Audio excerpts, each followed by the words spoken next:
Hi, everyone, and welcome to another edition of the Improving Sales Performance Livecast. We are so excited not only about today, but about this entire month of Improving Sales Performance Livecast. It's just going to be absolutely incredible. It's a little different than normal in the sense that we have a guest host, which I'll introduce in 1 second. But this whole month, we are celebrating, honoring, recognizing the impact that women have made in sales, both in the past and also in the current, the present, and certainly in the future. And all month long, we are having some of the most impressive, and you're going to absolutely love this, most impressive women doing great work in the sales industry, real leaders in the industry that happen to be women, which is fantastic.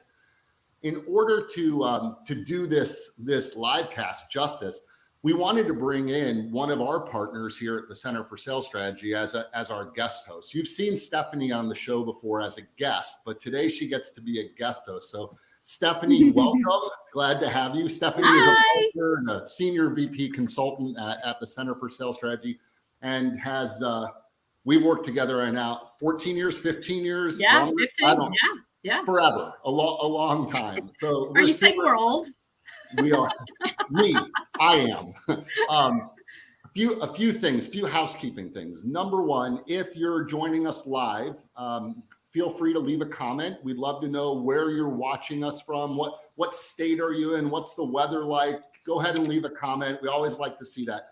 But also, if you have any questions that you want to ask, feel free to leave the questions and we'll do our best to try to comment on those or get to those. We're about 18 to 30 seconds delayed typically. So if you ask a burning question and we don't acknowledge it right away, just know that we will get to it. And then the second thing is whether you're watching on LinkedIn or YouTube, if you like what you see, please go to our YouTube channel and subscribe, and share. But only if you like what you're seeing. We really want people that enjoy the show. They want to see more of it. Mm-hmm. Like, subscribe, share, tell your friends, and help us spread the word. So with that, I'm going to turn it over to Stephanie to do introductions and jump in. Here we go. Yes. Perfect. So you use the word impact in sales organizations. Well, I've had the privilege of working with Nicki and Jess for a lot of years here now. I've kind of lost count, I have to admit. But let me do quick high-level introductions of both of you, and then we'll just jump right into the questions. So joining us, Nicki Harkrider-Proby is the VP of Local Revenue Officer for Tegna. And Nicki started her career a number of years ago on the national side. Nicki has owned her own business. She has been through all levels of management at the station WFAA, and you've been on the corporate team now for 5 years. So, but you were really responsible for overall sales revenue development across, from a TV side, but also from a digital side, but also from a sales organization transformation. So you have, a very high level global view, which I think is going to bring some interesting insights to our conversation today. And then Jess, cannot believe that you were almost a year into your new position as the president and general manager of the Tegna stations in Boise and Twin Falls. But before that, Jess was the director of sales at the King and Kong affiliate in Seattle, where you spent a number of years as the DOS, but also had a number of other roles in that organization, from content and local programming and leading the sales charge in the sales organization. So we are thrilled to have both of you with us today. It is lovely to have you.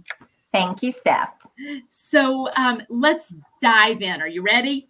Let's do it. Okay, so question for both of you. Nicki, coming to you first, and then Jess, you can follow up on this one. But so when you think about key performance indicators, and you really think about those metrics that you look at on a regular basis in the sales department, from your point of view, what is it that you're looking at to really know if the team is on track, if things are going well? Nicki first.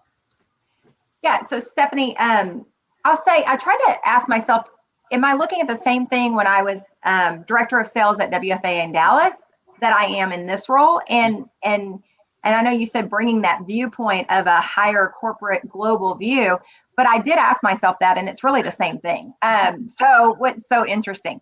And for me, obviously, everybody on this call, you know that we are all very focused on our KPIs. And so whatever that looks for anyone. But for me, when we talk about 3 to 5 things, Stephanie, I really put that in a bucket together as one bullet point. So that, for probably most people on the call, have several things underneath that one bullet point of what you're looking at for KPIs. But I look at that holistically and say, okay, how are they doing towards their budget performance in the organization in those different areas? So I look at that, number one, obviously.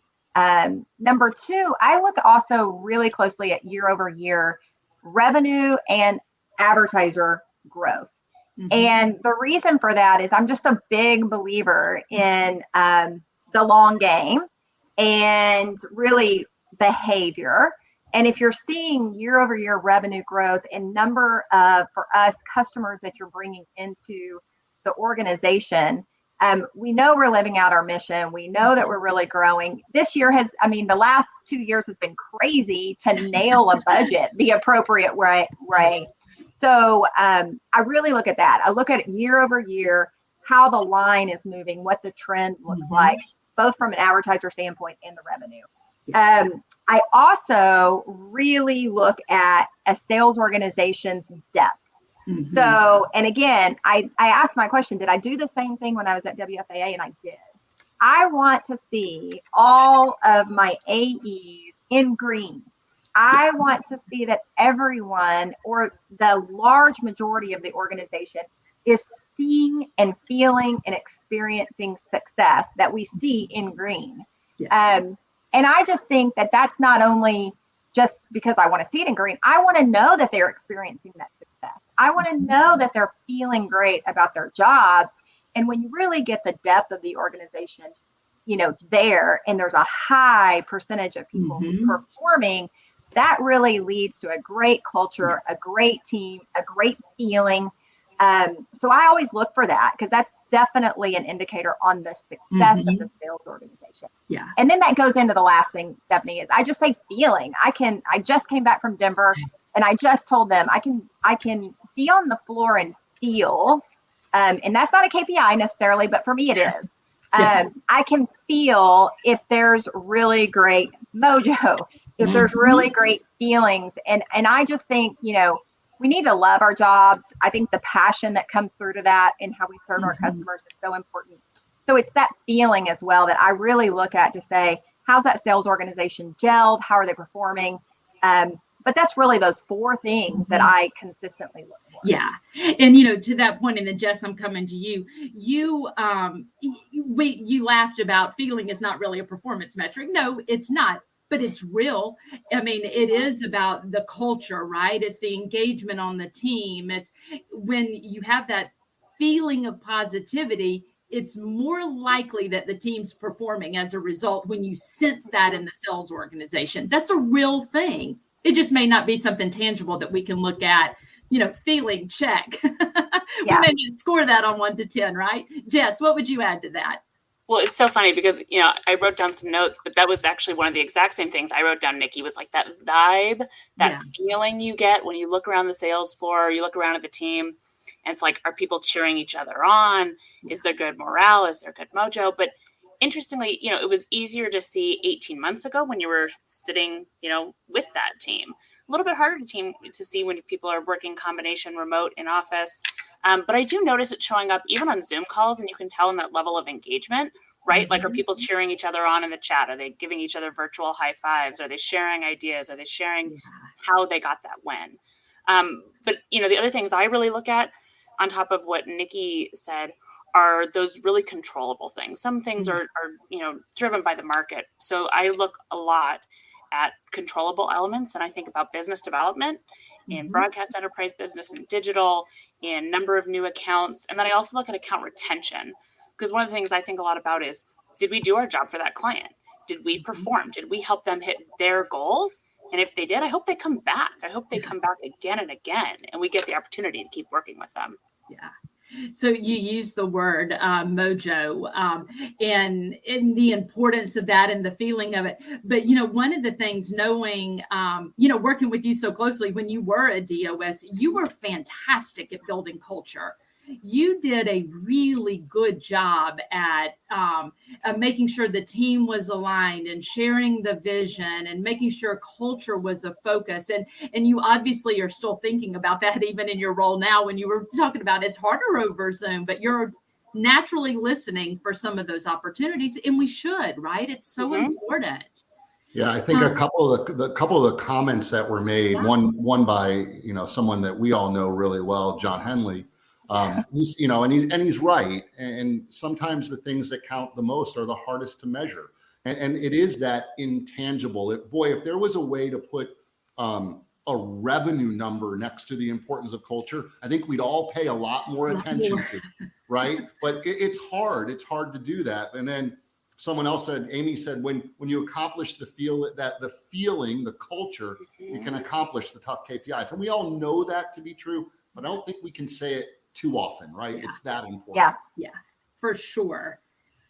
Okay, so was that all the comments, Matt? I'm going to ask another question. That was it, yeah, okay. I'll keep looking. Yeah, perfect. Okay, so thinking about sales managers and what they focus on, and you think about the big rocks in their day, of the things that they should consistently be looking at in highest priority. Jess, what would be the few things you would point to as the big rocks?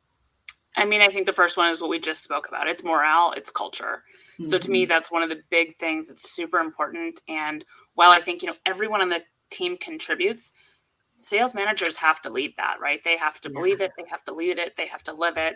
I mean, that has to be led from those sales managers, and they have to be in tune and checking in with their people. I think the other big thing, and as things have become so much easier to see as far as the KPIs, you don't spend as much time pulling reports and things anymore. So you can spend a lot more time in coaching and developing. Mm-hmm. And I think that's one of the other really big responsibilities. And one of the really fun parts of being a sales manager is that time spent with people and really helping them see success, in turn, helping their clients see success. Mm-hmm. I think the other thing is recruitment. One of the other things to just, and we're seeing this, and I think probably starting to see it even more than we have over the past 18 months, but people are doing, life evaluations. They're deciding they want to keep doing what they've been doing. So I think keeping that robust talent pipeline full and making sure that you are recruiting and then kind of working on what does that next gen of great sales people look like, and how do they discover your industry? How do they become prepared to join the industry? I think recruitment is huge. Yeah, that is, that's always an important conversation. But when you hear the language, war on talent and all of it's so true. It is so true, is it not? Yeah. So, Nicki, what would you add to that as far as the big rocks? Yeah, well, I totally agree with Jess. And I'll probably verbalize it this way. For me, it's all about people and it's all about customers. And that's really, for me, what our leaders should, every day, they're thinking about that. I think under the people side, definitely to Jess's point, and what I love to do, no matter if it's our people inside the organization, our people outside of the organization that could be potential additions to our team, or our customers, it's really waking up every day and saying, how can I connect with them in a meaningful way? How can I connect with that person on my team to really, really help them be successful in their day, in their week, in their year, in how they feel about their day to day? And how can I help in connecting with our customers or potential customers? But it is just so, to Jess's point, for a sales leader today is not about the calendar being filled with tasks on reporting and things like that. It's connection with people, your own, your future people.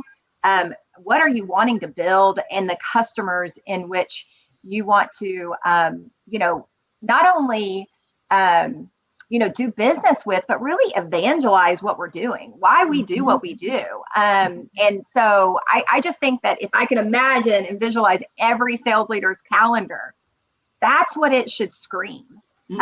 So it's time with your people, like Jess said. It's time to recruit new people for the organization for the future of what we're doing. And it's time with your customers. Now, again, there's tasks in all of that, right? To deliver customer results, there's tasks that are involved with that.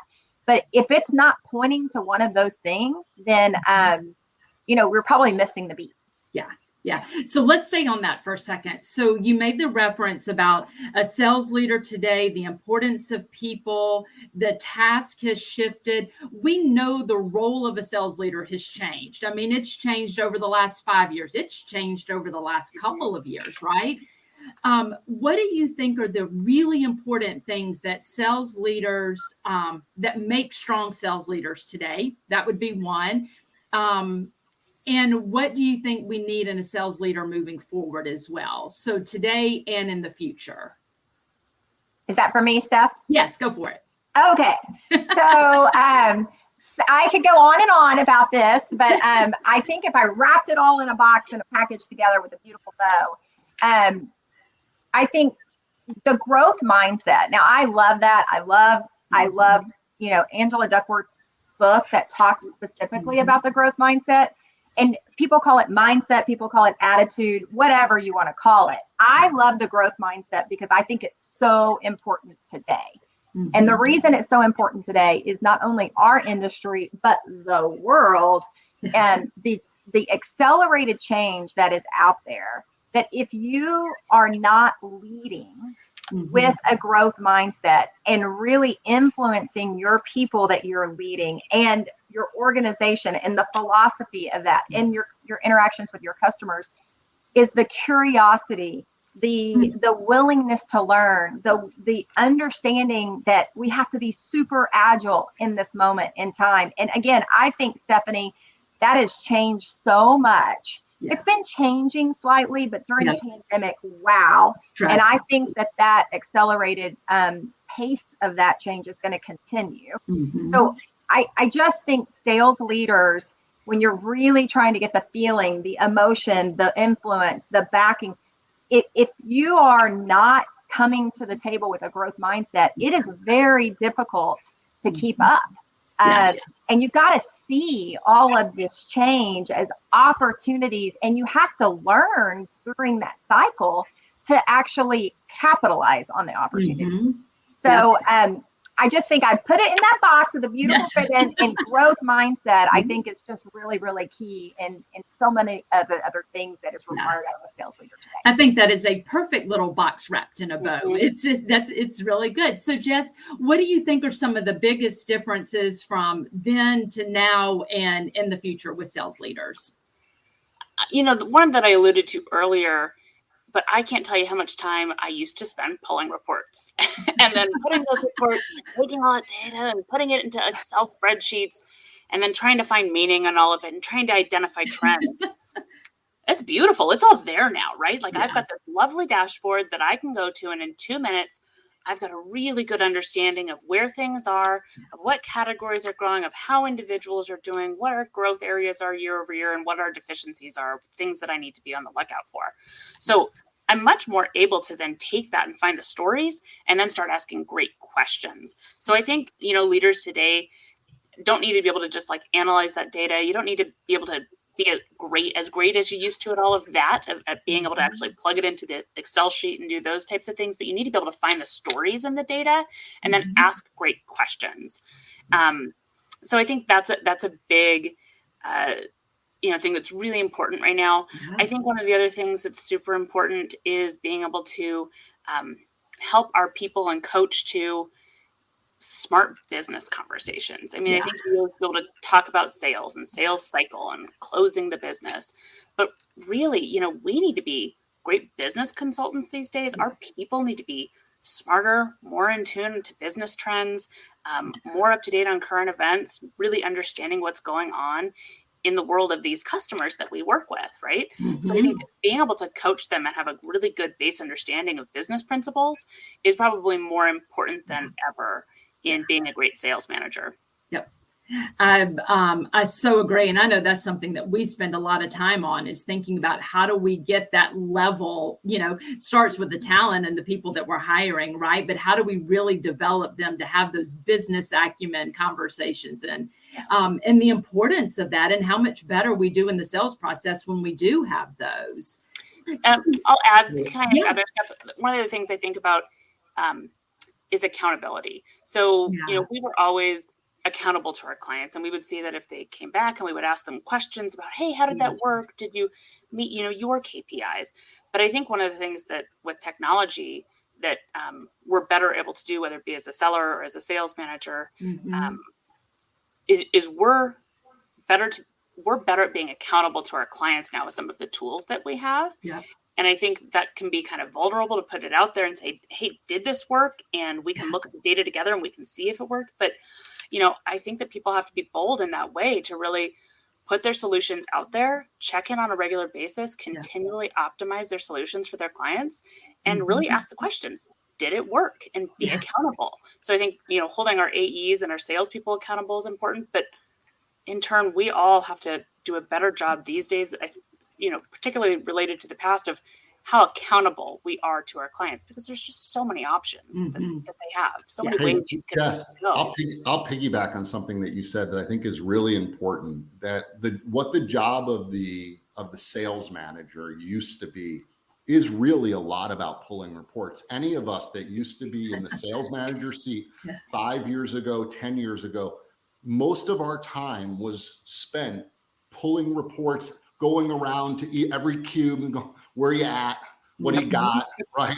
I mean, and we spent so much time. There was an article in HBR 6 months ago that talked about mid-level managers are going to go away. But if you really read the article, what it was saying is mid-level managers that spend all of their time pulling reports are going to find themselves out of a job, because technology can do it better and faster. But what we need to do to survive is what you said: find the stories, look through the data, be the expert, teach your people how to ask the better questions and have business conversations. I don't think we can make a big enough deal about that point, because that is how it's changing. Yeah. So final question for each of you. So Nicki, coming to you first. Yep. So just looking in the future, think 3 to 5 years from now, tell us what you think some of the biggest changes in a sales department will be, or in the sales organization. Yeah, I think one of the biggest changes is going to be is that there's this, we finally recognize that what we do each and every day is different than what we've done. It's just going to be, I think, a further understanding, recognition, and acceptance and excitement that our jobs are different. Where I've always thought, gosh, we have really great sellers, and we do. But to stay really great sellers, really great leaders, we've had to evolve to not just work with our existing customer base, not just work with, negotiating. It is loving to connect with your current customers and potential customers that you can help, and loving that and waking up every day, like I said earlier, and doing that. So I think that really, if I were to look 3 years out, Stephanie, it's that we are further along in having a full team of sellers in a particular market that really understand that. They accept that, they understand it, and they really love it. And I think that there's still, we're still kind of in the acceptance stage that it's different. And I think everybody has to come to that place, land in that place in their own time, their own way. And quite honestly, there's decisions that have to be made. But I love it. I think we're in sales. We just now have a new understanding of what sales means in our industry. And that's different than what it was. And I think that 3 years from now, you're really going to have a team that's energized by that. They feel passionate. They feel committed to that. And they really see the opportunity much larger than how things were served to us before. So That's what I would say.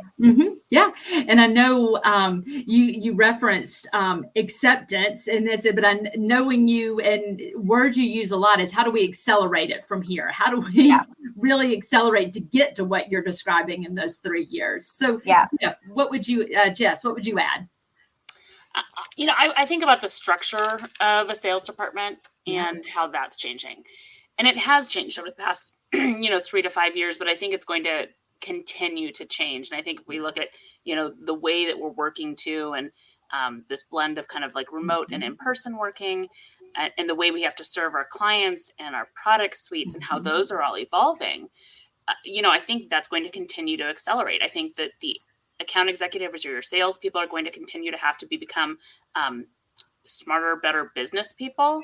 Yeah. And I think there's going to be all sorts of additional roles that, keep growing in their scope of responsibility and what they're doing, whether it be, customer service representatives, account managers, digital strategists, all of those types of roles that are just becoming more and more important to our organization. Yeah. So I think that'll really accelerate. And I, kind of in any department now, overseeing a station, every single time a role becomes open or we look at reorganization, the needs of the team, the needs of our clients, the needs of the organization change. And I think we constantly have to be thinking about how do we evolve the structure of the organization to best serve our clients. Yeah. It's smart. It's that constant reevaluation of, is this the right thing? Can we serve better our clients? What roles do we need? How do we get creative in filling those positions? I mean, there's a lot that goes into that, but it's smart to keep thinking about it, right? So Matt, I'm going to come to you and let us wrap it up, but thank you both so very much for joining us today. I knew you would be a fantastic guest, and you were. So Matt, take us away. Absolutely. And Jess and Nicki, let me echo what Stephanie just said. Thank you so much for taking your time, not only to be here today, but also to prep for being here today. I know that takes time out of your day, but we really do appreciate it. I do want to if you want to connect with Nicki, her LinkedIn profile is up on the screen. You can do that. And if you want to connect with Jess, you can do. You can connect with her on LinkedIn. One thing that Beth put up there that I want to show everyone. Obviously Beth heads up our talent department, but also is the leader of our new division, Up Your Culture. And she wanted just to point out that while culture is hard to pinpoint, you can measure employee engagement, and there is a direct correlation between engagement and revenue performance. It's smart that you guys are doing that, and putting an exclamation point on that after this conversation just seemed like the right thing to do. Yeah. All right. So next week, we have 2 more amazing guests, Lori Clark and Dana Nagel. Super excited about both of them. You're going to absolutely love them. I'm sure we'll get a lot of opinions and conversation going. Go to our YouTube channel. We have put up on our YouTube channel all of the speakers that we're going to have this month.